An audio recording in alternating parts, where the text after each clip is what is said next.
This is the Galaxy S6 Edge and I tried using it for a week and it just died. Why is it heating up for nothing? This phone's useless.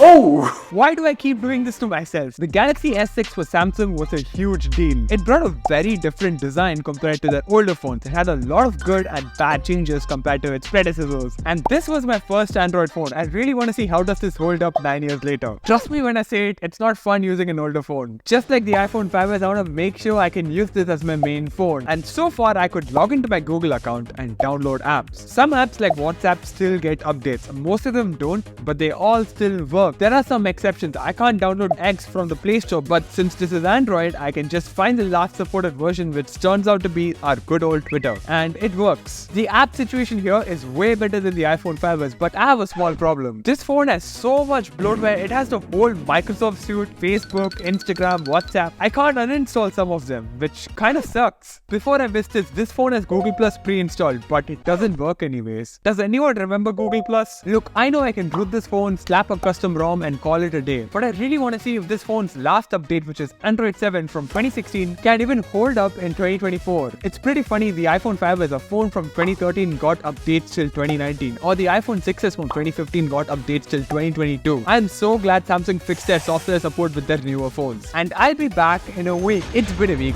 I'm in India now and I had to survive with this phone during the trip. I'm happy I don't have to do it anymore, but let's talk about it. I love this design. It's one of my favorite Samsung phones. It was the first one that had a glass and aluminium frame, which they still do with their newer phones. This phone is very simple, iconic and pretty. I wish Samsung made phones like this. Their newer phones look very generic and boring.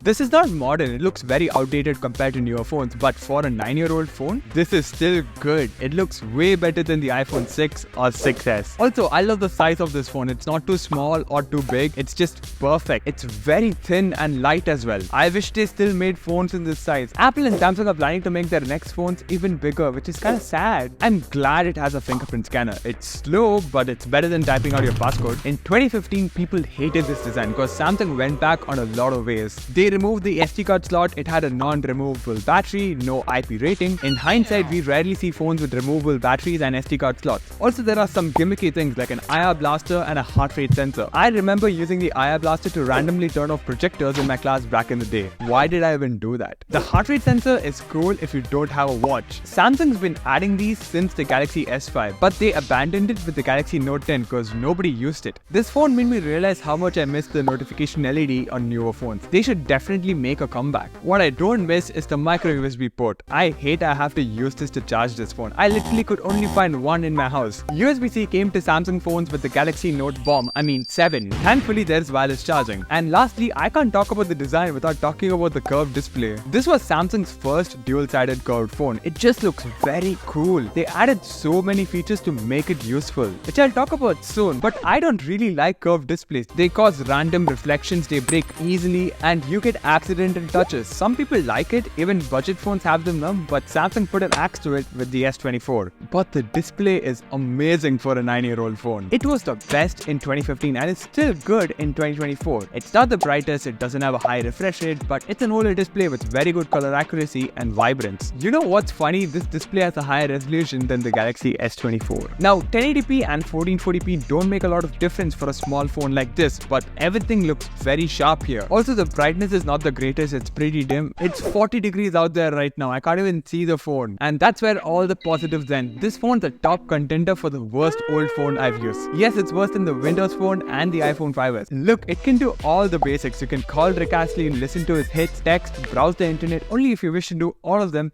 very slowly. Or if you wish to use new apps, you can do it with this phone. But I hope you don't want to torture yourselves. Unlocking the phone is slow, launching something like Instagram takes its own good time.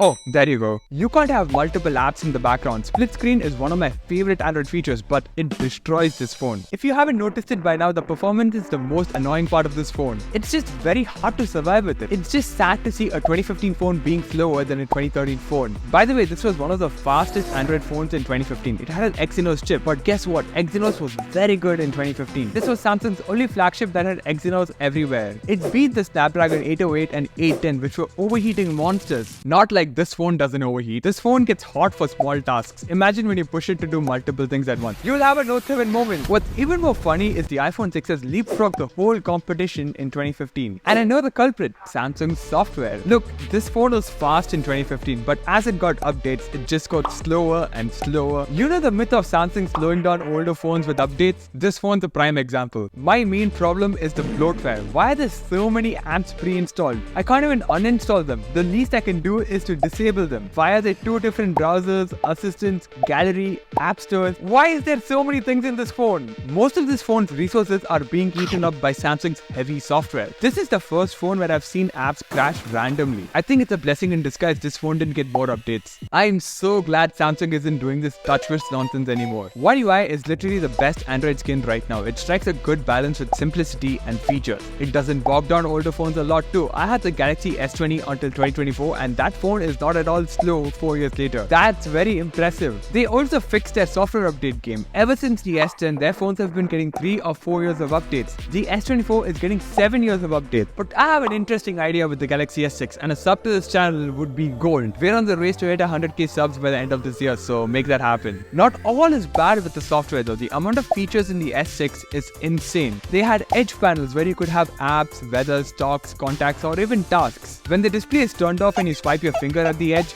you get edge feeds where it shows you the time, weather, newsfeed, steps and also your notifications, just like an always on display. When you set the phone down, the edge display lights up to show notifications or important calls. These are gimmicky features, but they added up to the whole experience of the phone. And they abandoned most of these features because nobody used them. The battery also joins the conversation with a very impressive just 2 hours. This phone had mediocre battery life when it was my daily driver. I wasn't getting more than 4 hours with it. But now it's just worse. I was near our outlet most of the times. If we are comparing this with older phones, it's on par with the iPhone 6s, which is not at all bad. I don't expect great battery life from older phones. Wait, why does my video look mediocre? Let's talk about the cameras. Look, in 2015, this was a very good camera setup. A 16 megapixel sensor with OIS. We've had huge improvements in camera tech since 2015. We have multiple high resolution cameras, smart software tricks, and quality that rivals real cameras. And this phone stacks up decently. The photos are natural. There isn't much processing in them. They look like Samsung shots with insane sharpening and contrast. It does struggle with HDR and low light, but this is a 9-year-old phone, so I'm not gonna bash it a lot. The front camera is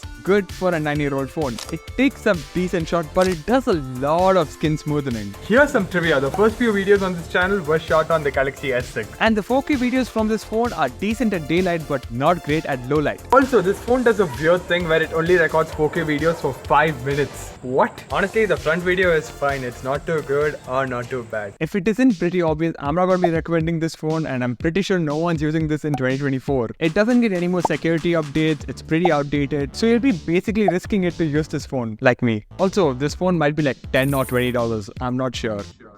You won't believe how much I found this phone for. Apparently the phone is worth $105, $66, $22. Yeah, that makes sense. This was one of the best phones in 2015. I'm just really sad seeing it struggle in 2024. I kinda expected it to be better than the iPhone 5s. That's such a low standard. Samsung did make some really good phones as time went on. The S7, S8, S9, S10 were really good. But since 2020, they've lost their identity. Their phones look generic, they don't bring anything innovative to the table, they're just very expensive. At this point, they just have their brand value for being one of the oldest Android manufacturers. But I'm really happy with their software on their newer phones. It's really good. Samsung won't go into the same path LG and HTC went into, but they're very close to it. I've reviewed a lot of older iPhones in this channel, but that doesn't mean I hate Android. This video is just a start. I'm going to be trying a lot more older Android phones and strange ones too. Check this video out to see how I survived with the iPhone 5s.